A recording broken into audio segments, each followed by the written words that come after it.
And now for a big picture and the future of warfare. Right now, we're in the Middle East, and we are witnessing the early stages of a transformed landscape of warfare, especially when it comes to some of the weaponry like those Hamas-launched drones used against Israel in recent days. But as history has shown, warfare is not just a contest of military might, but of strategy, of asymmetric tactics and weapons that can unleash staggering destruction. So tonight we are kicking off a week-long series looking at the potential form and nature of future conflicts. And to get a good grasp of what warfare might look like in the future, we really have to take a step back and understand how it's evolved over time. And for the past 70 years, there's been one country that's either redefined or reevaluated how almost all wars are fought and developed the technology that we see play out in nearly every conflict around the globe: the United States. The dawn of the nuclear age began with the flash of a man-made sun rising over the New Mexico desert. Trinity Test was created by America's top military and scientific experts of the time, led by Robert Oppenheimer. If it was needed to put an end to the war and had a chance of so doing, we thought that was the right thing to do.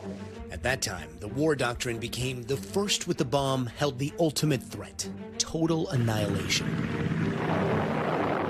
Japan, and first pictures of the burned-out shells of its greatest cities. Days later, a Japanese surrender after the atomic bombing of Hiroshima and Nagasaki. I remembered the line from the Hindu scripture, "Now I am become death, the destroyer of worlds."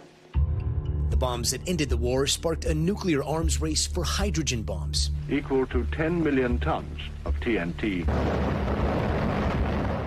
The dread secret and the fearful engines of atomic might are not ours alone.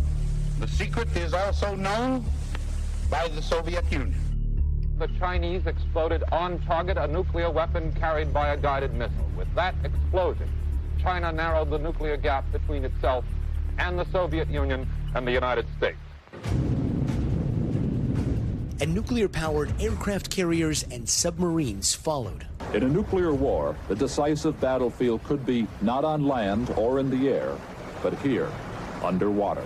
And in the long shadow of Hiroshima and Nagasaki and the nuclear buildup that followed, the world's superpowers quickly realized that a cornerstone of this new nuclear strategy was the threat of mutual assured destruction, and the Cold War began. An iron curtain has descended across the continent. Every cost it must pay, in Korea, Indochina, in any other vital area, has its adverse effect on us. With the U.S. pouring trillions into air superiority. From the introduction of the first U-2 spy planes in the 1950s to the fastest and highest flying plane in the world, the SR-71 Blackbird. Then came planes designed to be invisible to enemy radar, sometimes $500 million each.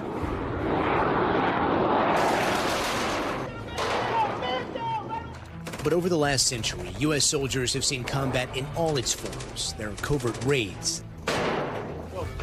The Apache is armed with Hellfire missiles. They can seriously reduce the Blue Book value of a tank. Decisive operations like the shock and awe of Desert Storm, where the more advanced weaponry reigns supreme. As I report to you, air attacks are underway against military targets in Iraq. And I assure you, this will not be a campaign of half measures, and we will accept no outcome. And then there are the large-scale occupations, mired in poor planning and blindness to the asymmetry of an insurgency, like in Vietnam and Afghanistan, that resulted in painful failures and the staggering loss of life. Still, in the modern era, the United States has been the world's undisputed military superpower, but with drones now presenting a faster and cheaper way to kill at scale. What does the future of global warfare actually look like? Thanks for watching. Stay updated about breaking news and top stories on the NBC News app or follow us on social media.